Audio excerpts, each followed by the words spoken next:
Hello everybody, and in today's video I'm giving you a tutorial on how to do some MLB helmet games for yourself.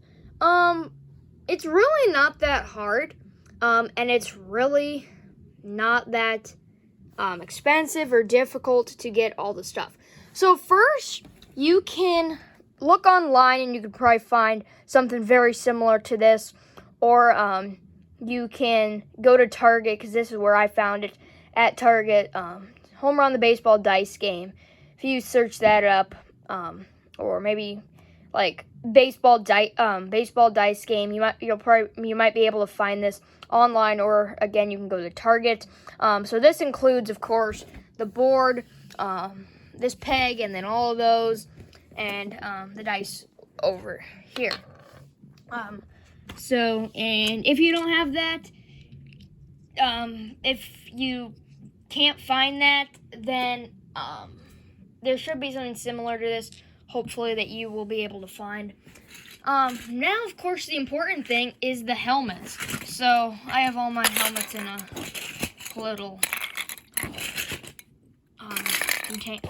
box thing, whatever you want to call that.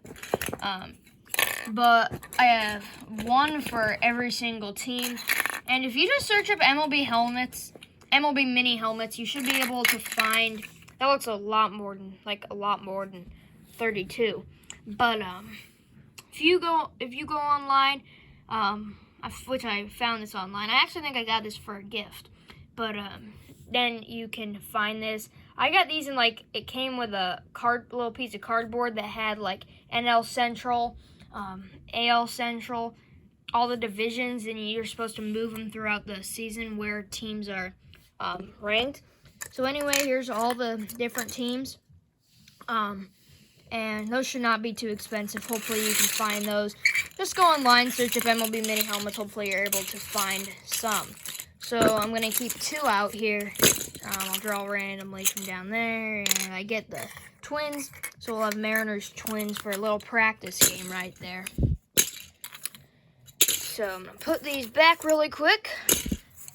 There we go. So I just set them up at the beginning here, and then Twins are on the right side, so they're usually the home team, so Mariners will come to the plate first. You want to roll the dice. 5-4. So if you don't get one that has the combinations, then you can make up your own. 5-4 will be a fly out. So if it's in the air, absolutely nothing needs to happen for the out to be recorded. There's one out. 5-2, that's a strikeout. Looking on a strikeout, nothing has to be done for the out to be recorded. 6-1 is another strikeout, so that inning would be over, and the Twins will come to the plate. If it's a strikeout, fly out, pop out, nothing needs to happen for that to actually count. 4-1, pop out. See, that doesn't have to happen. Nothing has to happen there. Okay, ground out. So I changed the rule about halfway through the season. So the team at the plate will have to, I'll just hit him down here. So he's on, okay? So the Mariners will have to knock the Twins' helmet off, which they do. So if he's knocked off, that's an out. But let's say something like this happens. He is not knocked off. That is not an out. So we'll say that's the second out. Also, let's say that this happens where the Twins aren't on. Then he's just automatically out. So we'll go with 2 outs. I'm trying to get every combination to see how it works. Here's another ground out. So let's say Twins are on again. Mariners knock them off. So the first inning would be over, and the Mariners will come back to the plate. 3-3, that's a single. So since it's not a ground out, it's just a single, the Twins will go over to first, the team in the field would go over to first, and then the team batting will have to knock them off. So since the Mariners knocked the Twins' helmet off, he is safe at first base, and you take a peg or whatever you have and put that in first base. 3-1, it's another single. So Twins have to go to second since that's the only place they can go. He's on. Mariners have to knock him off, which they do. So they will have first and second now. Hopefully you're kind of getting the flow. I'll do a few more. 4-1, that's a pop out. Anything in the air, nothing needs to happen except for a sac fly out. So I'm going to give that example for a sac fly. So let's say 6-3. So that's an automatic second out. The Mariners go to third because that's where they're throwing the ball to. The Twins knock them off. So that's a sac fly. Both runners will advance. So that's how that works. But they did get an out on the play. And here's a 5-2, so that's a strikeout. Nothing happens. Anyway, I think you get the hang of it. One last thing. Let's say I get a double with a runner on third, which is a 1-2.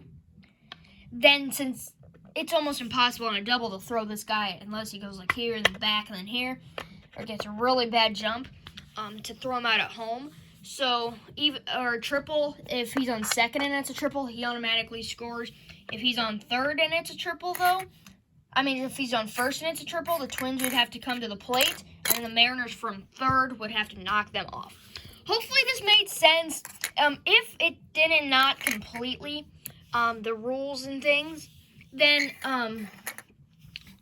leave any questions you have in the comments, or you can just watch my other helmet games and hopefully you will pick up on it. Anyway, that is a tutorial on how to play the MLB helmet games. So hopefully you enjoyed, and we will see you next time. Goodbye, everybody.